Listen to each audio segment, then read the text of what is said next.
Good morning, class. Today I am going to start with the first chapter in English language, and it is the sentence.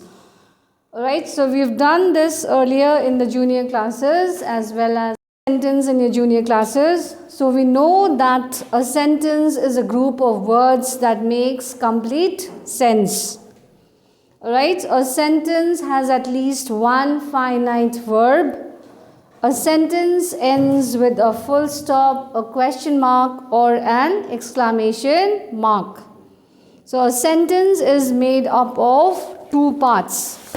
So as we know that a sentence is made up of two parts, a subject and a predicate. So sentence is made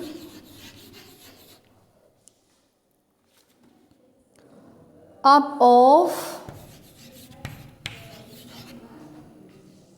two parts. Alright, so subject and a predicate. So what is a subject? The subject is what or whom the sentence is about. Alright, for example, Mr. Wells took a walk. Alright, so here the subject is Mr. Wells. So subject is what or whom the sentence is about. Alright, so while the predicate tells something about the subject. So predicate is what? It tells us something about the subject. So in a subject you can also have a noun or a pronoun. Alright, so you have to have a noun or a pronoun in the subject. And in the predicate you have a finite verb. So what is a verb? A verb is a doing word.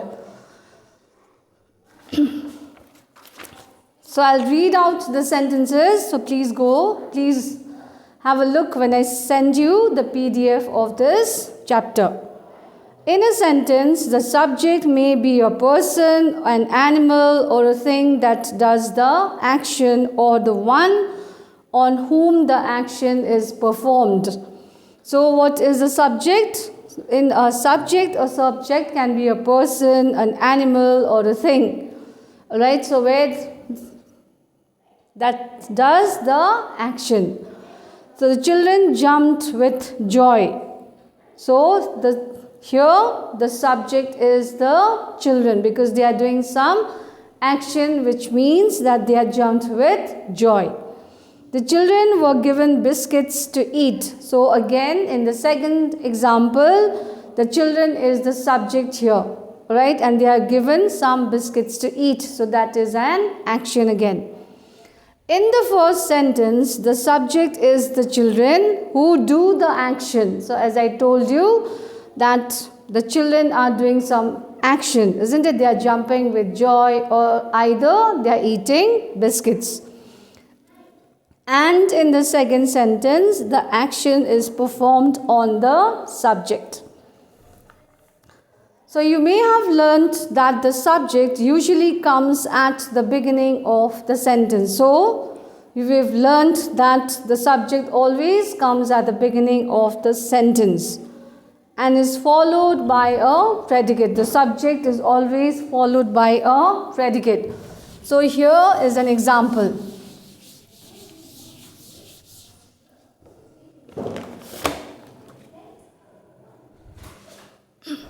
The dentist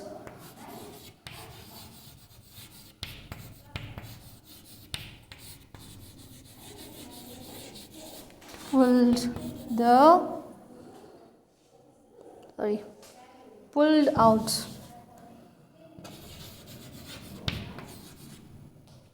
out a tooth.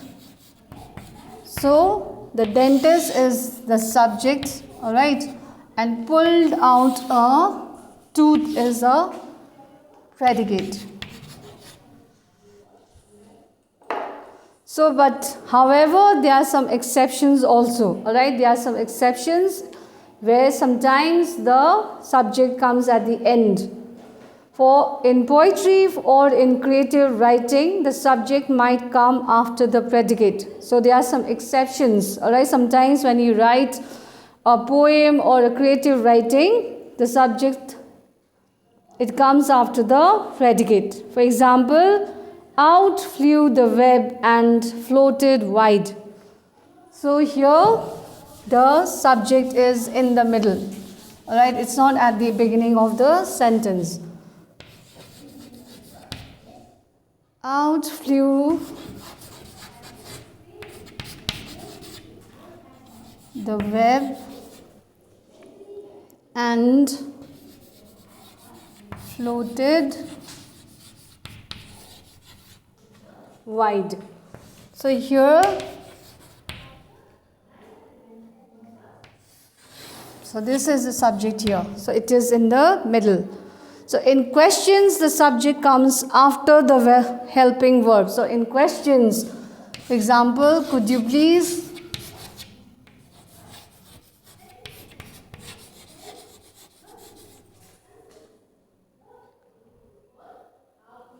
could you drop me? Could you drop me to the station, please? So you are asking a question to somebody saying that could you please drop me to the station, please? So here the subject you comes in the middle.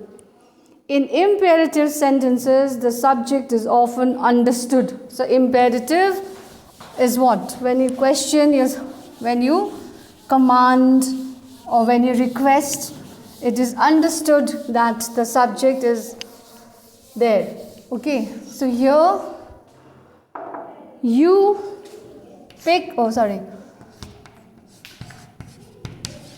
pick up the books. So here the subject is what? You pick up the books. So you. Alright. So in the imperative sentence you have the subject you in front. So the subject of a sentence may be one or several words. So sometimes it can be one word or it can be more than one. The word is the most important in such a phrase is called the subject word. So you've learnt that the object of a sentence is what the subject acts upon. It can be a word or a phrase. So the object is mandatory when the subject has a transitive verb. Sometimes the verb might two objects. Alright, direct and indirect. So here are some examples where you have the direct object and the indirect object. Hannah brought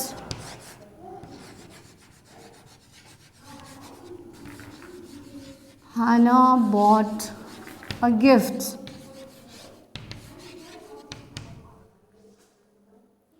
Alright, so this is direct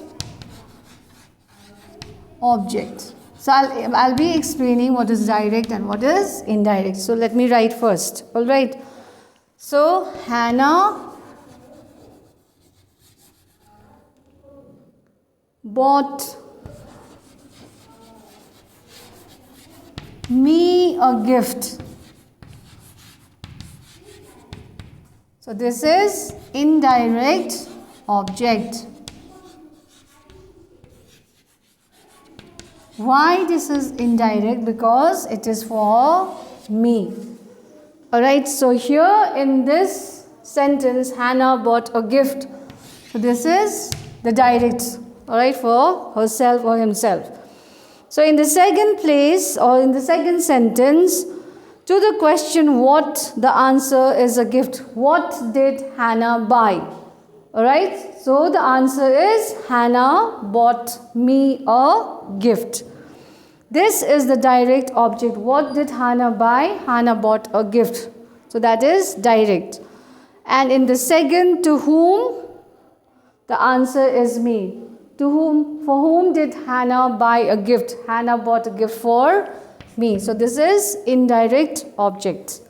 So I will continue in the next class. Alright, and I'll be sending you the PDF content. So please write the first 2 pages in your exercise copy. Thank you.